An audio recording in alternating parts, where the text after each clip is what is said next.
and a culture change is really critical. Now, in kind of the shaming that's happening, so like we know who's not doing it well, but what I would like to see more of is sort of the celebration of companies and organizations that are doing it well, because I think that there's something to learn there. But it's easier to forgive when you know justice is being implemented. Right. Okay, now he lost his job, he's going to jail. That happened, yeah. And so there's an exhale that's way easier when you know justice is being taken care of. It's really hard if justice isn't working as it should. Somehow we have to figure out how to get back to civil discourse and disagree with one another, but not create hatred over it.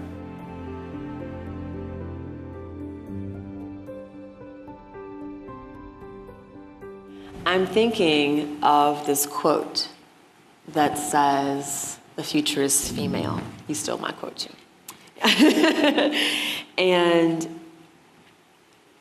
And you also said that K. Sujata of CFW said that the future is also black and brown, yay for me, right?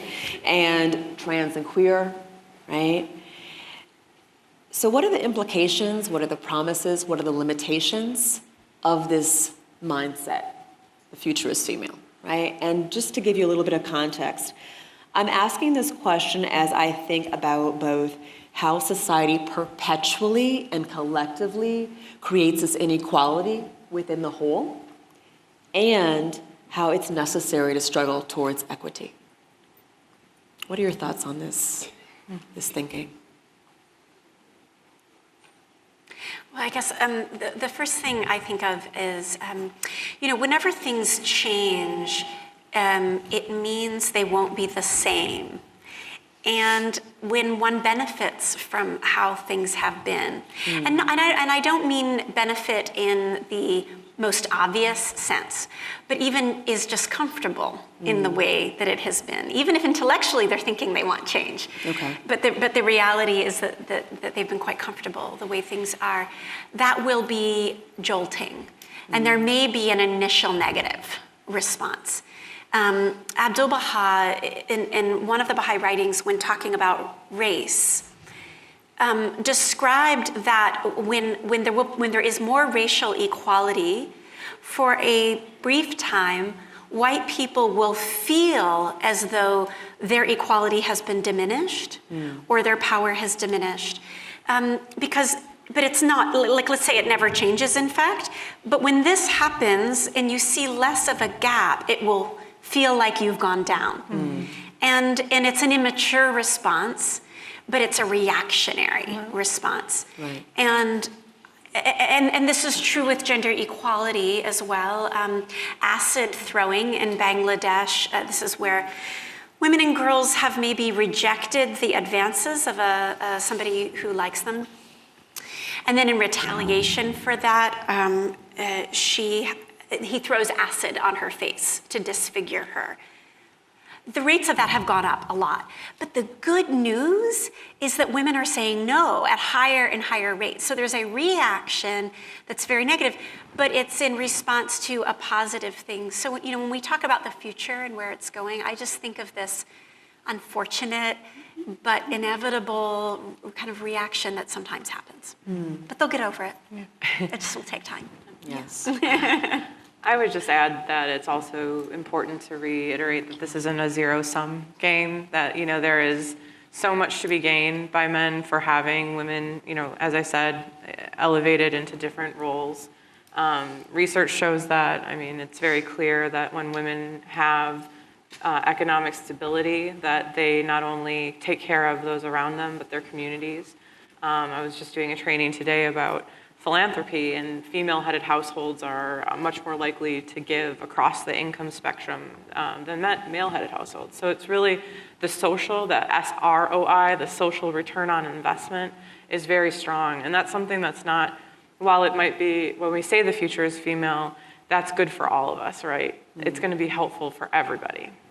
So when we say the future of female, it's not about simply turning things around. Right. It's not about women being on top and perpetuating the same kind of system that we have now. Right. I see. It's about equity. Have you all seen the picture about, it's like the difference, we talk about equality versus equity, right? So equality is one thing, but you can have equality and not truly be equitable, right? We need to have people of all backgrounds being able to reach the same end game. No matter where you start, you end in the same place. So if we're for that and we believe that, then we have some ground to cover when it comes to women and girls. It's just the way it is today. It is, indeed. There's, it's everywhere. Right. There is a poem that circulates on social media sometimes, and it's by a poet who is originally from Ethiopia, I believe. And I don't know the whole poem, but to paraphrase, it says something like, you know, I'm holding the globe and I'm talking to the world and I ask it where it hurts. And it says everywhere, everywhere, everywhere. Yeah, so we're all experiencing this. There are several questions that have come in. Thank you for your questions. And there's some thanks to the panelists for the speaking that you have shared with us this evening. Let's actually go with one of these questions about practically when it comes to inequality in the workplace, how do we resolve that, right? So the both of you talked about, you talked about a consultative process, right? And Emily, you spoke about people from, you know, all of our different communities being on the same page, using the same playbook. We're also in a society where mainstream emphasizes stay in your own lane, mind your business, and be polite. When it comes to the workplace, how can we really advocate for equality? Well, I think it really needs to come, in many cases, from the top. I mean, if leadership is not supportive, it's really hard.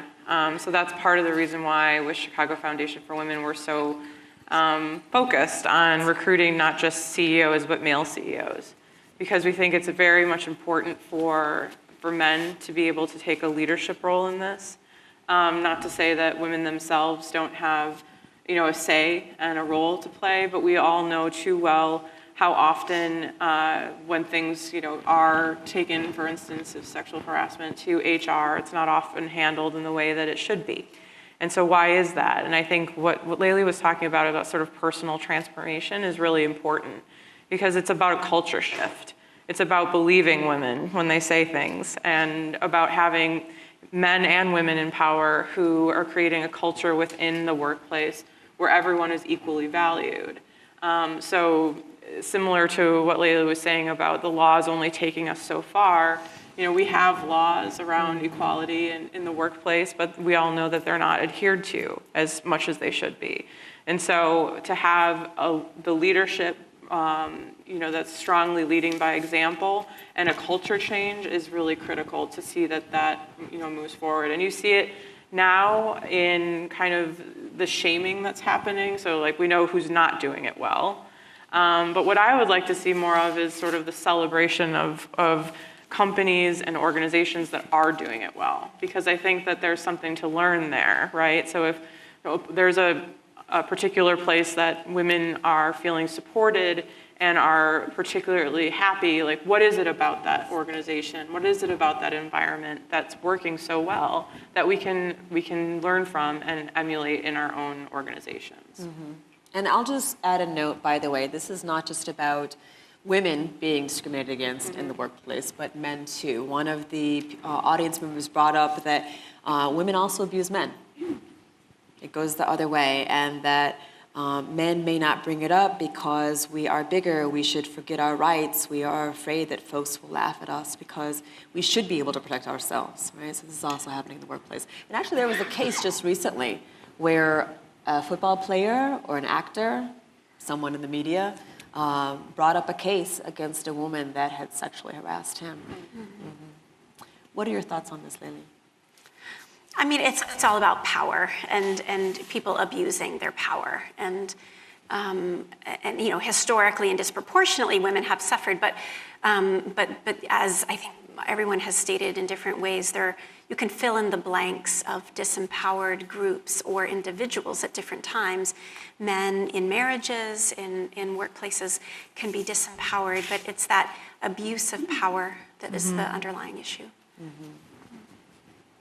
So another question comes from an audience member that says, how is it that you reconcile forgiveness and not be taken advantage of, right? So let's say there's a workplace incident, right? I had a workplace incident, among many, where I reported, for instance, sexual harassment in the workplace. I was removed from the workplace. I was told to work from home.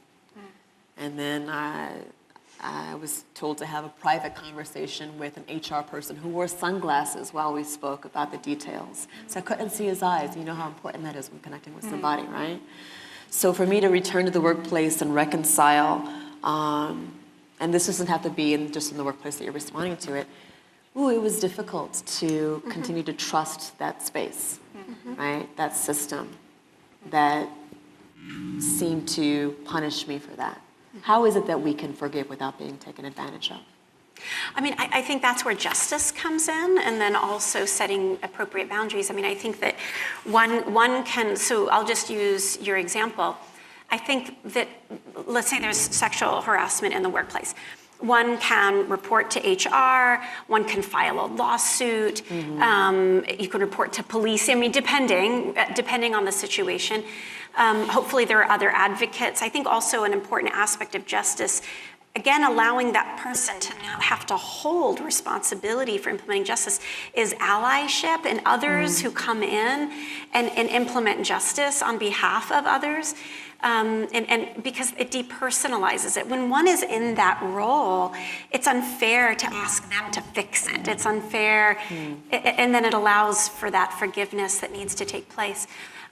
But it's easier to forgive when you know justice is being implemented. Okay, now he lost his job, he's going to jail. That happened, yeah. And so there's an exhale that's way easier when you know justice is being taken care of.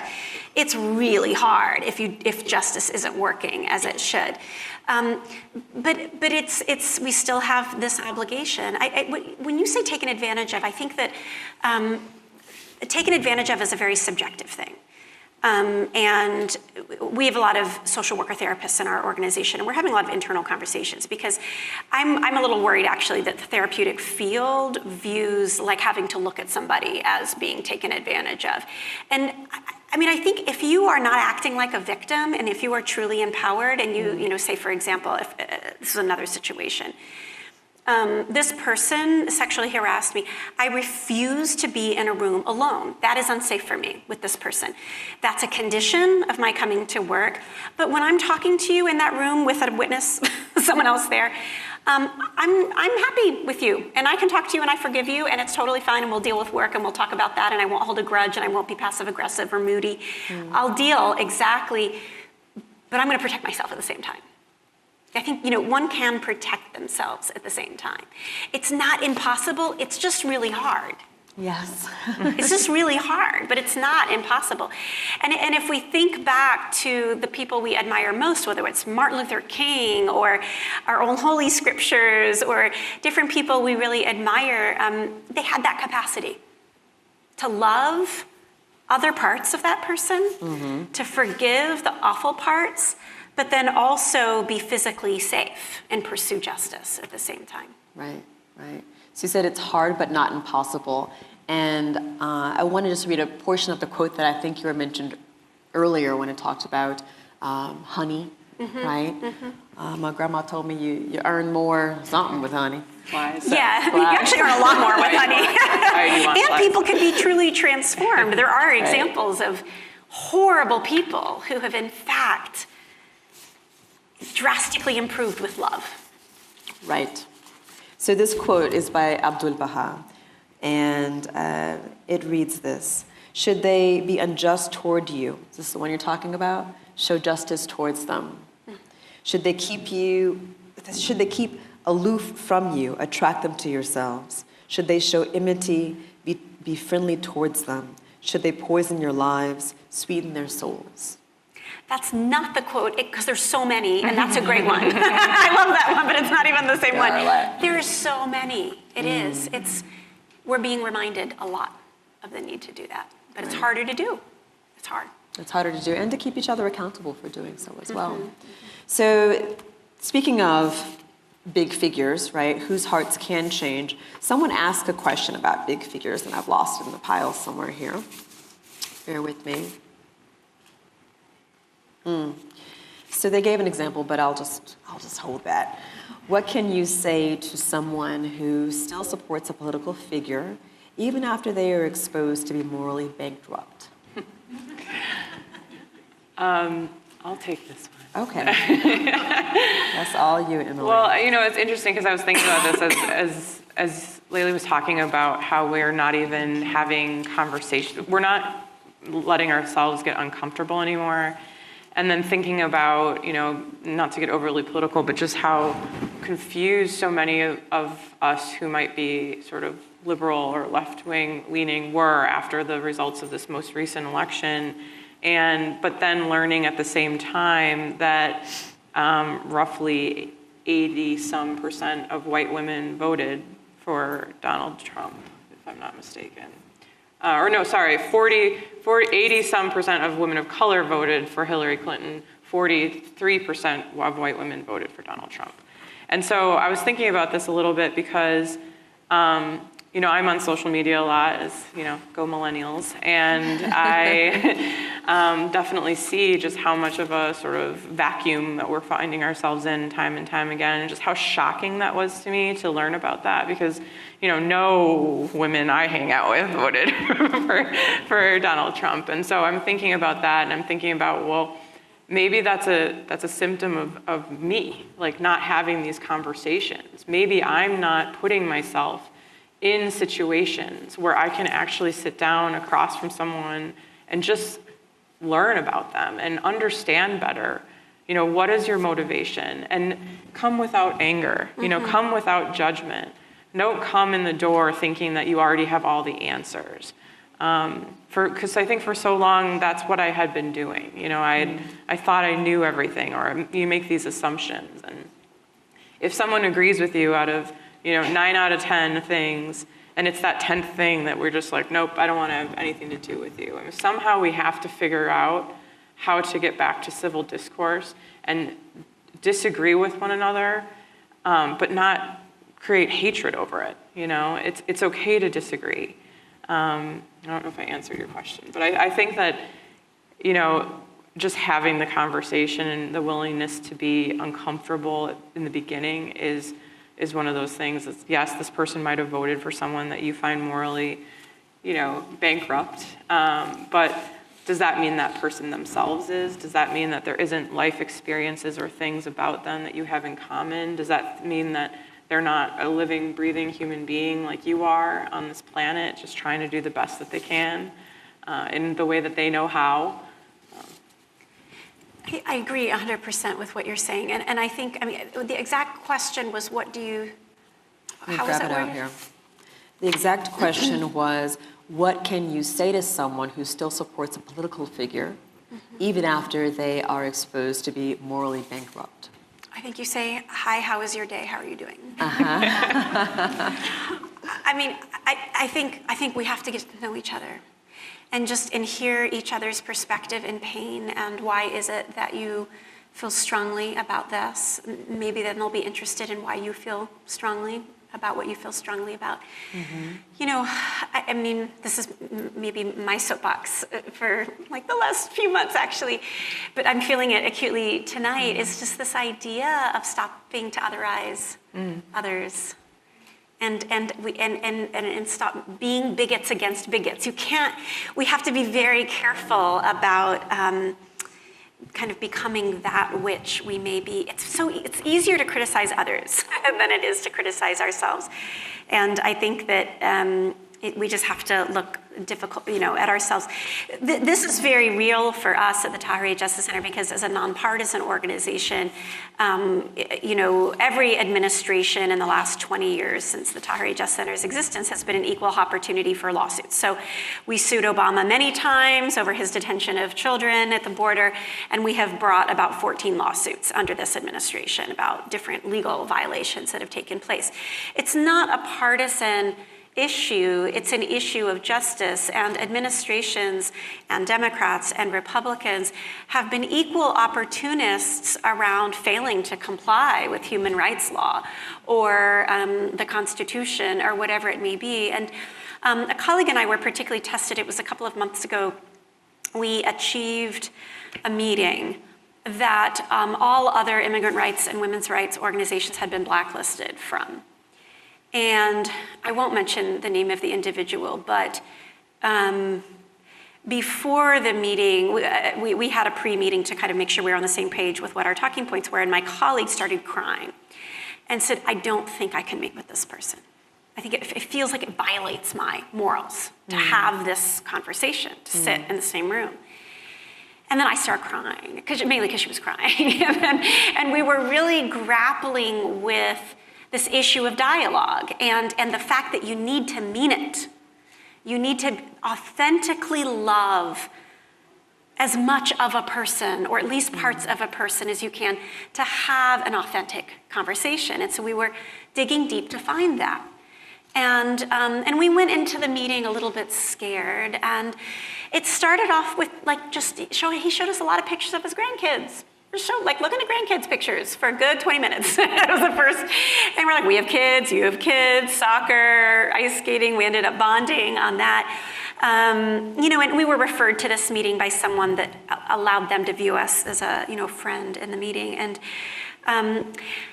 We ended up then explaining to them what an asylum seeker is and how they are not illegal if they come here to seek asylum, how there's a legal right to do that. And we were explaining a lot of other things that this person actually just had never had the conversation about, had never had the opportunity to understand. And it was a 20-minute meeting that went on for an hour and a half. And at some point during the meeting, he stopped and he said, I have chills. He said, you guys are blowing my mind. I need a Diet Coke. And so I'm like, okay, you get your Diet Coke. And he came back and we continued to blow his mind. And then we had a second meeting, and then he referred us to some higher people in another meeting and another meeting. And we now have some pretty important policy proposals that are in the right hands of the right people to help fix some things. And, I think, and a friend of mine said to me, who was really passionate about this issue, said, if today you had the chance to meet with Hitler, would you? And all the social justice advocates in the room said yes. If he would actually listen and invited a meeting, absolutely. It doesn't make you a bad person to sit with a bad person. Right. That's not how it works. But it may give you the opportunity to enlighten or to love, to heal, to educate. And that's a gift. And so it's really our ego that prevents us from being in the room. Far more, because if we think about it, and if we're really confident about our own, there's no infection that's going to come this way. It's really about an opportunity that may not work, but so what? Right. We're on this earth not to be perfect. We are on this earth to try. And if we miss those opportunities to try, then what are we going to say when we enter the next world and have to ask that question? It's also, it's also our egos that prevents us from learning in that moment as well, right? That I have something to teach you, to tell you, to bequeath upon you, right? So that you might be, morally superior than you are now. That's enough, absolutely. Right? So we've been, by the way, we're at the top of the hour. It's 9 o'clock right now. We're going to go for a little bit longer. This conversation has been on the last few minutes about these interpersonal relationships one-on-one, right? So let's break it out to organizations. Let's think about our faith-based communities, our school communities, our neighborhoods, our workplaces, etc. And there are a couple of questions that I'm going to combine here. The question basically is, are there approaches, or what approaches have you used?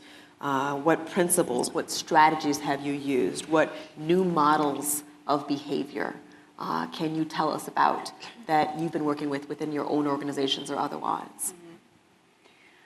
One of the things that we're working on, there's no shortage of amazing activism in the Chicago region. There's so many movements that are underway and being led by amazing, often young, women of color in our region. But what we've noticed is, and this is sort of where the conversation around intersectionality is really important, is that, whether it be sort of Black Lives Matter or labor rights or immigration rights, that there often isn't a gender lens. So And what do you mean by gender lens? Sure. So gender lens would be sort of looking specifically at issues as they affect women and men differently, right? So I'll give you an example. So even within Black Lives Matter, what we're learning from some of the leaders who, again, tend to be women, is that there's a great deal of even internal misogyny within the social justice movements that they're in, right? So so they're fighting for this great cause, right? And they're trying to work together, and a lot of women are coming to the fore to lead, but there's a lot of men who are being resistant to that, right? And so unless we start thinking about how to embed a gender equity lens within existing movements, my view of it is that we're only going to get so far. So that there's a lot of opportunity to learn what is the process of embedding a gender equity lens within existing social movements look like, right? Like how do you go about doing something like that? What do people need? And so we're trying to figure that out. And so what we've started is with a pilot of an alliance with agencies that are working together to do this. We're documenting it and evaluating it. And the idea is to take what we learn and sort of, for lack of a better way of saying this, or take it on the road. So the first pilot that we're working on is a group of 8 agencies called Unifying Communities Against Gender Violence. And it's a group of domestic violence agencies that are working with labor rights activists to try to come to a defined definition of what gender equity looks like for them, and to think about how they can embed it within their existing work. What we're finding is there's lots of interesting conversations that need to happen first. I mean, even within the domestic violence sector, there's a lot of people that feel really left out of that sector, that it was built as primarily, by white women, and there are a lot of women of color who don't see themselves in it and don't feel that they have been a part of it. And so there's just a lot of sort of difficult, uncomfortable conversations that I think need to start to happen. But I think one idea is to go where there's like awesome movement already underway and thinking about how we can think about embedding a gender equity lens within that work. Okay, thank you. Same question for you, Layli. Again, principles, strategies, new models of behavior that you find to be working.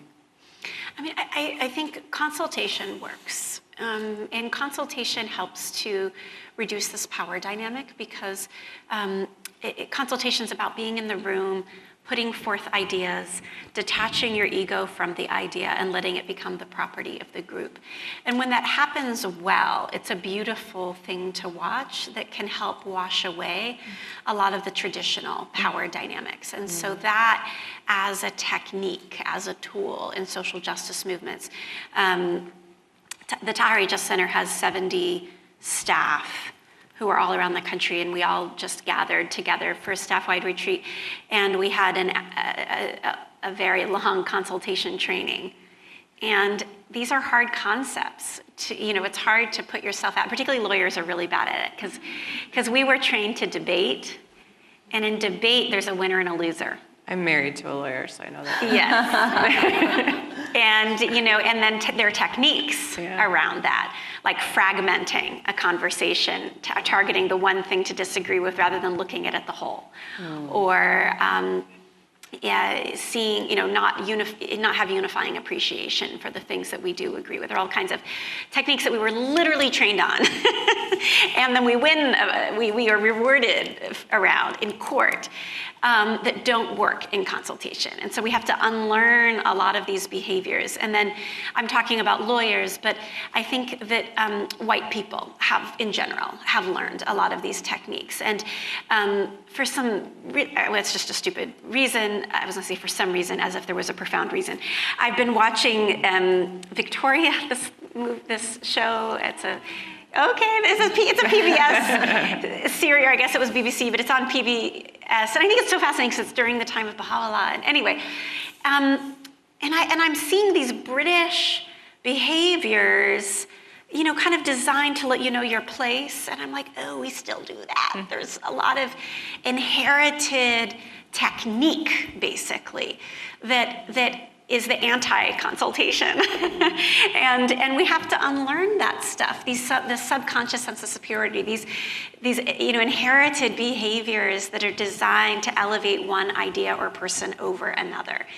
And so as a tool, we gotta unpack that and change our discussions, change our formats, change our dialogues so that it just begins to chip away at some of these fundamental structural problems that kind of that perpetuate and do, as you were saying, you can just replace a social justice movement, but if you haven't gotten rid of some of those very same you're just going to end up with a different kind of dictator. Exactly, right. It's just, we can transpose it. Right.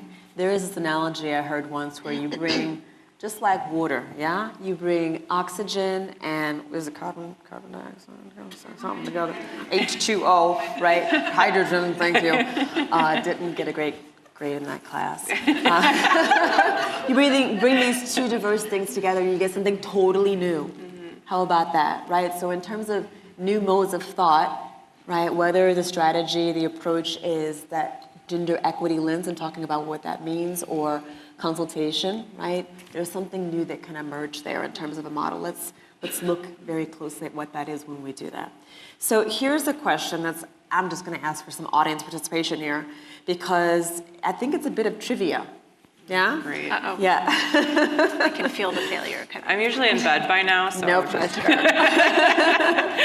So what are major companies which have great gender equality, which are recognized for great gender equality, and what is being done to promote the reason of their success? Anyone know organizations, companies that are known for great gender equality? Well, I do. There are a lot. Go. Yell them out. Yeah.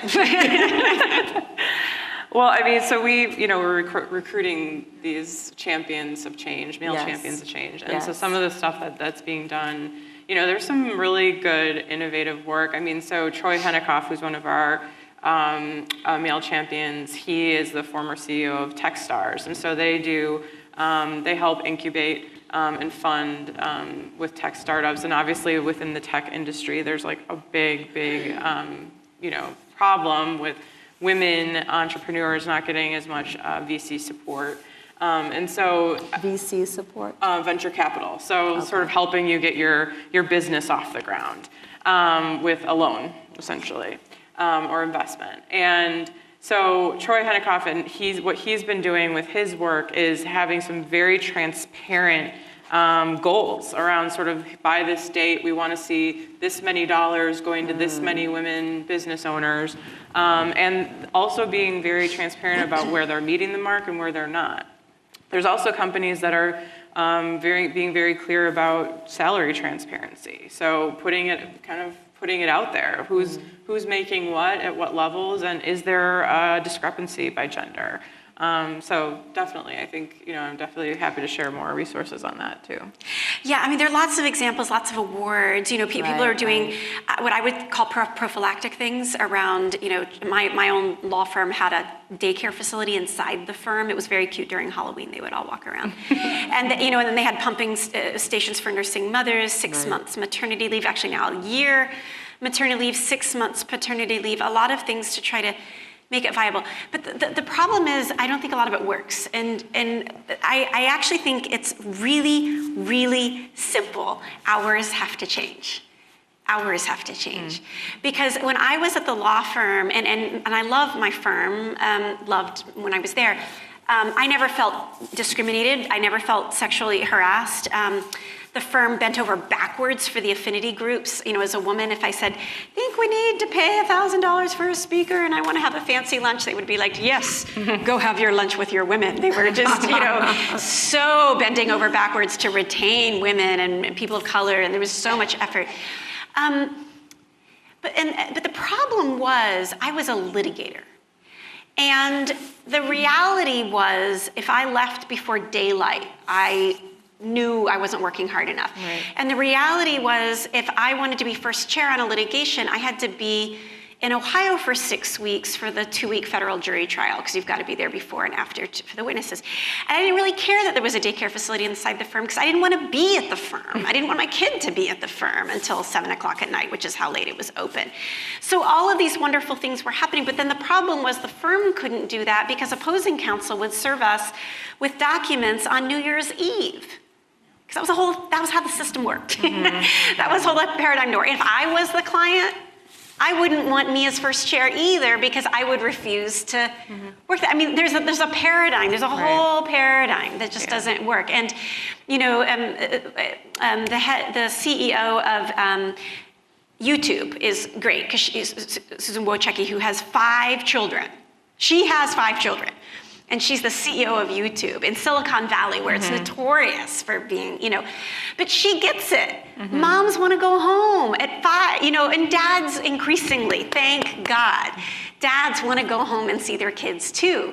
And the paradigm where you said you're going to be in bed, I don't know if it's because of your kid or not, but when mine were super, super young, we had to start getting ready for bed no later than 7:30. If I didn't leave the office until 6, which was early, it meant I didn't come home until 6:30. It meant I only had 1 hour with my child.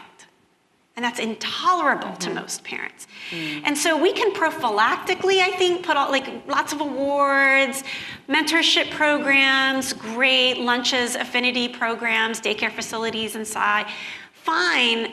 But that it's the whole paradigm of what success looks like, what power is, and the hours required for that have got to change.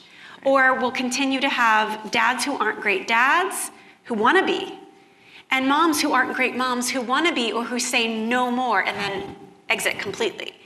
And so I really think and at Tahirih, we work really hard to have flexible schedules. People leave early.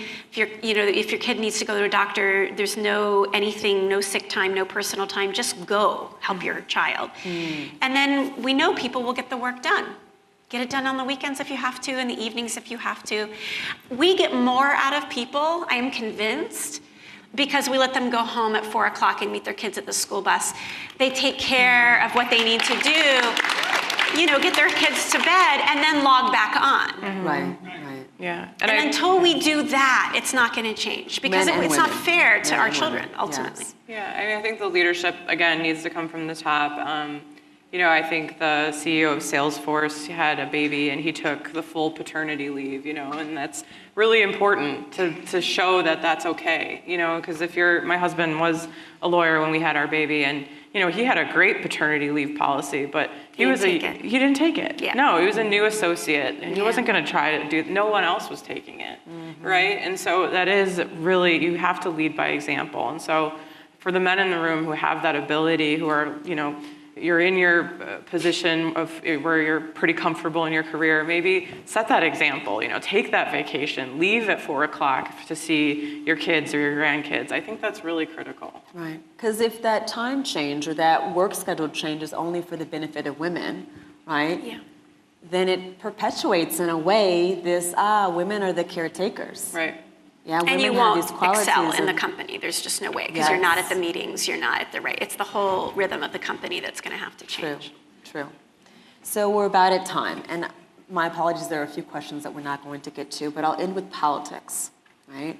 And this question asks, some of these issues can be politicized. I'd venture to guess all of these issues that we've been talking about can be politicized and made partisan. How can we prevent this? So this question assumes that we want to prevent the politicization, right, of women's equality, women's equity. What are your thoughts on this? I would say don't worry about it too much. I think, the that's a hard word. Politicization. What feels political to people is subjective, I have to say. And I think sometimes when people talk about social justice or when they talk about law, it feels political, but it's not. We're talking about justice, and we're talking about law and policies and things that need to change. So I wouldn't worry too much about politicization, that awful word that now I can't say, because so what? So what if these are issues that legislatures are also dealing with? They should be concerned with all of these issues. But where we should be just hyper-obsessive vigilant about is not otherizing people, not grouping people. So let's not talk about Democrats, Republican, or liberal, or conservative, or that's where we become divided, where we are lumping people into categories that don't recognize our humanity and don't recognize our oneness. And that's what we cannot do. And in the Baha'i writings, there's a lot about avoiding partisan politics. And by the way, in the same spirit, and I was just having this conversation with my older child, Baha'is are asked not to join fraternities and sororities. It's the same mentality. It's us, them. We're cooler, you're not. We act in a block. We don't independently investigate truth. We lob on because this is what our people are doing.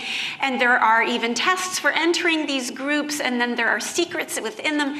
And you stay there and you operate as a group. It's also called mob mentality. It's also what the worst things in our society have generated from. That is what we should avoid. And so you can fill in the blank with a party, a political party, or any other categorization, broad categorization of people.